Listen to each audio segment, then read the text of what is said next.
जय हिंद साथियों, स्वागत है आप सभी का शाइन वाईटी क्लासेस में। हिंदी शॉर्ट हैंड की प्रैक्टिस डिक्टेशन 100 शब्द प्रति मिनट गति से डिक्टेशन 5 सेकंड में शुरू होगी। स्टार्ट। प्रति वर्ष 14 सितंबर को मनाया जाने वाला हिंदी दिवस हिंदी के राष्ट्रभाषा के रूप में प्रतिष्ठित होने का गौरव और गर्वपूर्ण दिन है। विराम। हिंदी के प्रति निष्ठा व्यक्त करने का दिन है। विराम। विश्व भर में हिंदी चेतना जागृत करने का दिन है। विराम। हिंदी की वर्तमान स्थिति का सिंहावलोकन कर उसकी प्रगति पर विचार करने का दिवस है। विराम। हिंदी दिवस एक पर्व है। विराम। हिंदी के हक में प्रदर्शनी, मेले, गोष्ठी, सम्मेलन तथा समारोह आयोजन का दिन है। विराम। हिंदी सेवियों को पुरस्कृत तथा सम्मानित करने का दिन है। विराम। सरकारी, अर्ध सरकारी कार्यालयों तथा बड़े उद्योगों में हिंदी सप्ताह और हिंदी पखवाड़ा द्वारा हिंदी मोह प्रकट करने का दिवस है। विराम। संविधान सभा ने 14 सितंबर 1949 को हिंदी को राष्ट्रभाषा घोषित किया। विराम।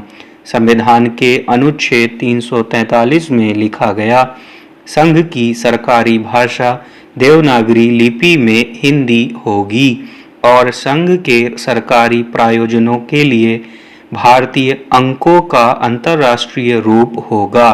किंतु अधिनियम के खंड 2 में लिखा गया, इस संविधान के लागू होने के समय से 15 वर्ष की अवधि तक संघ के उन सभी प्रयोजनों के लिए अंग्रेजी का प्रयोग होता रहेगा जिसके लिए इसके लागू होने में तुरंत पूर्व होता था। विराम। अनुच्छेद की धारा 3 में व्यवस्था की गई, संसद उक्त 15 वर्ष की कालावधि के पश्चात विधि द्वारा का अंग्रेजी भाषा का अथवा अंकों के देवनागरी रूप का ऐसे प्रयोजन के लिए प्रयोग उपबंधित कर सकेगी जैसे कि ऐसी विधि में उल्लिखित हो। विराम। इसके साथ ही अनुच्छेद 1 के अधीन संसद की कार्यवाही हिंदी अथवा अंग्रेजी में संपन्न होगी। विराम।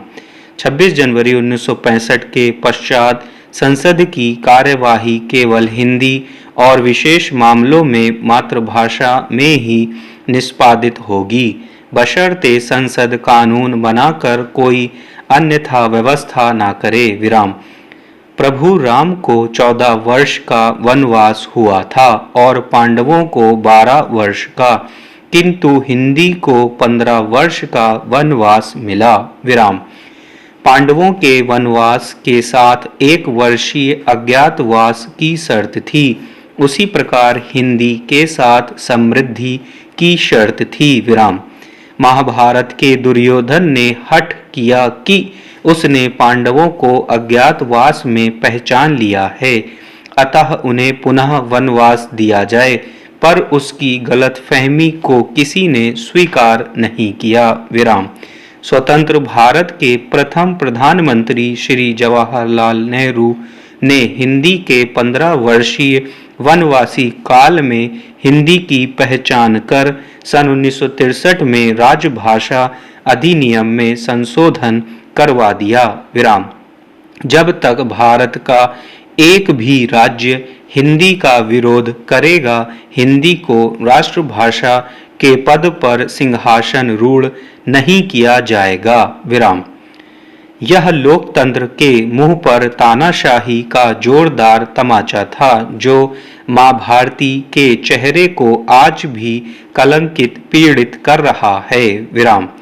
थी किसी कांग्रेसी राजनीतिज्ञ में हिम्मत जो पंडित नेहरू का विरोध करता। मां भारती के एक सच्चे सपूत कांग्रेसी सेठ गोविंद दास ने ही संसद में इस संशोधन विधेयक के विरोध में मत दिया। विराम।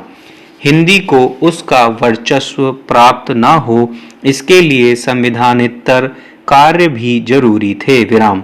पंडित नेहरू तथा उनके कांग्रेसी प्रबल समर्थकों ने फूट डालो और राज्य करो की नीति अपनाते हुए हिंदी बनाम प्रांतीय भाषाओं का विवाद खड़ा कर दिया। विराम।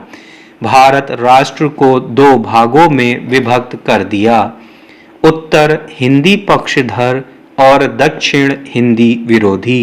विराम। हिंदी उत्तर दक्षिण के विवाद में फंसकर सैंडविच हो गई और अंग्रेजी इस उत्तर दक्षिण के झगड़ों में देश की एकता बनाए रखने के लिए एकमात्र विकल्प बन गई। विराम।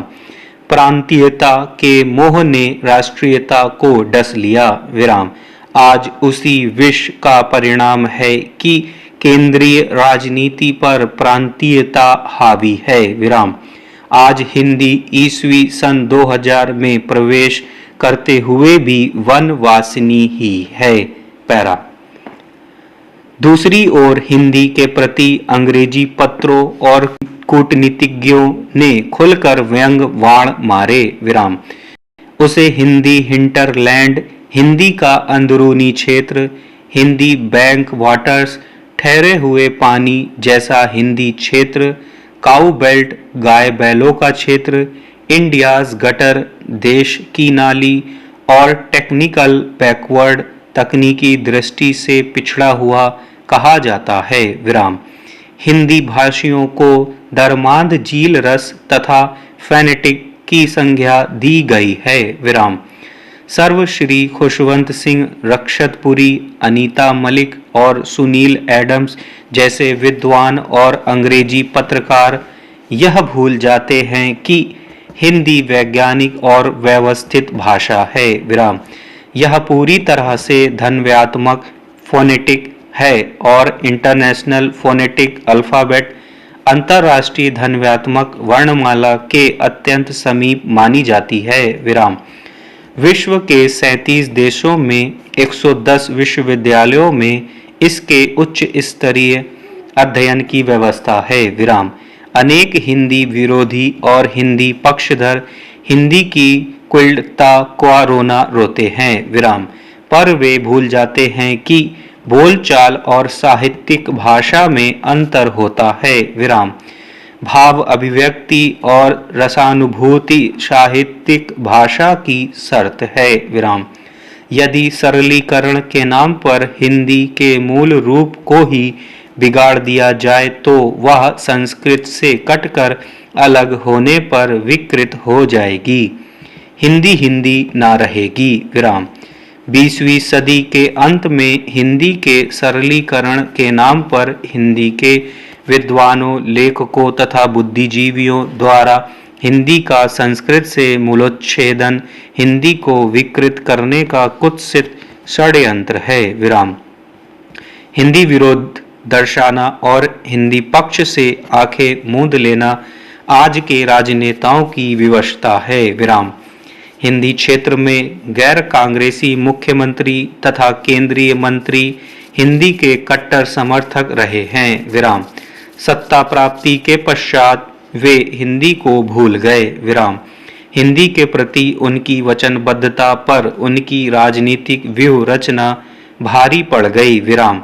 मुसलमानों का सहयोग पाने के लिए हिंदी प्रेम न्योछावर कर दिया। विराम। हिंदी के चापलूस, स्वार्थी और भ्रष्ट अधिकारियों ने हिंदी के विकास और समृद्धि के नाम पर अदूरदर्शिता और विवेकहीनता का परिचय दिया है। विराम। राजकीय कोष के अरबों खरबों रुपए खर्च करके भी हिंदी का जो भला हुआ है वह आटे में नमक बराबर है। विराम। जब साधन भ्रष्ट होगा तो साध्य कैसे शुद्ध होगा। विराम।